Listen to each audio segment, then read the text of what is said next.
In this lesson, what we're going to do is pull in some of the photography we want to use and start building our general layout. So first things first, what I typically do is I'll open up Safari or Chrome or whatever happens to be the browser of choice for that week, and I'll usually do a Google search. So in this case, we're just going to look for a band poster, and then I'll choose images up here on the top. So I just want to see all the images available, and you can see right away that there are a ton of really creative band posters, which is part of the reason why we're doing this in our first exercise. It's something fun. It's something that will teach you how to use brushes, textures, typography, photography, and use all these different pieces to create something fun that you enjoy. So what we're going to do right now is just briefly look at some different ideas that might be inspiring. And when I look at poster ideas or any idea for anything that I'm trying to research, I usually am looking at either fonts that inspire me, or I'm looking at color schemes that I like, or layout designs that I like. So for example, looking at this real quick, I like that it's not just straight horizontal text on this waterfront poster. It's got kind of a, not quite a 45-degree angle, but it's at an angle, which adds some visual interest. This Linkin Park poster, I like the color, and I like that the guys are kind of cut out. So what I'm going to do is things that when I find something I like, I either do one of a couple things. I'll either right click and I will save the image to like an ideas folder. So if I come in here and I'll make a new folder, and I'll just call it ideas, I'll hit save.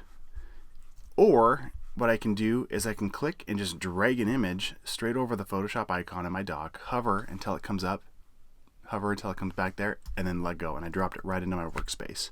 Now in Photoshop, the way you can scale things up, the shortcut is Command T or Control T on a PC.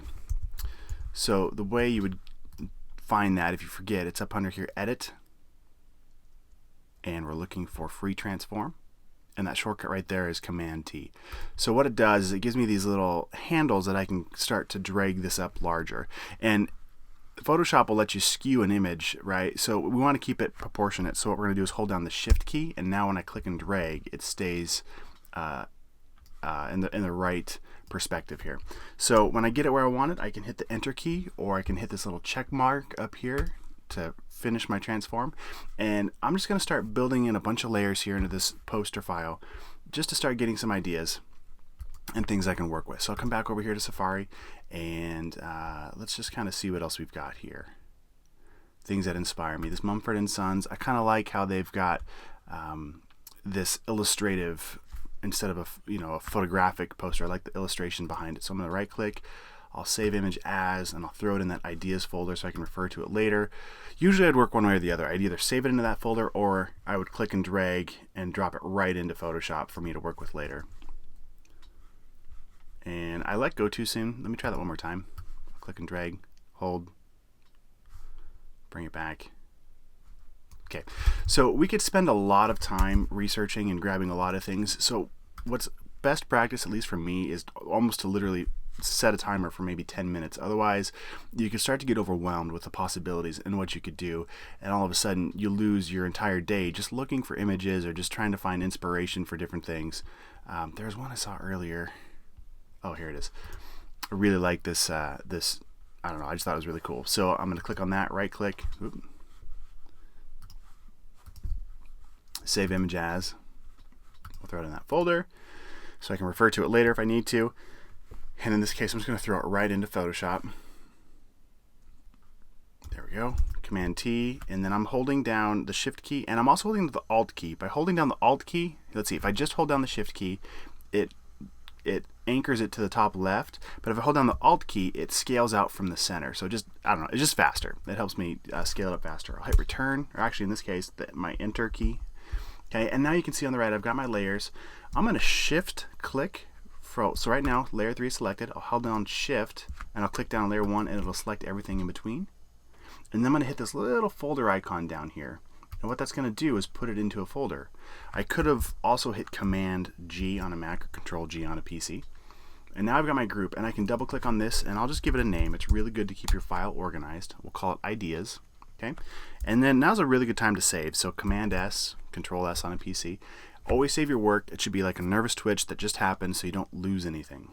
All right, so the reasons why I like these, this blue color was inspiring. I also liked the, just, I don't know, the organic nature of this is creative. This Mumford & Sons, again, I liked how the high contrast of this darker illustration against the white background. And then this Lincoln Park image here, I'm just going to drag this up a little bit so I can see it. I liked that they've got, if you look closer, the guy, so this blue triangle that kind of interacts, these layers merge together to kind of color them. And I think we're going to probably take that approach on this poster. So what I'm going to do now is I'm going to go ahead and turn off that ideas, and we're going to pretend you'll have this photo in your assets file that I'll provide for you. But I'm just going to drag this image. We're going to pretend like this is an artist that's coming to a venue here, and we've got to make a poster for him. You can find this image in your downloads, or this is on a website called Pexels.com, so PEXELS.com, and he's right here. So what we could do is click on it and then click free download, and then it'll bring up to this window. I could right click and then save image to downloads. Okay, so I've got that one, and then I've got a couple other photos that I found in Pexels.com that were inspiring, that might work for this project. We've got some guitars, and then we've got this soundboard here. So what I'm going to do with these, same deal. I'll right click, I'll save image to downloads. I'll click on this one, right click, save image to downloads. So I'm starting to gather all my assets, okay?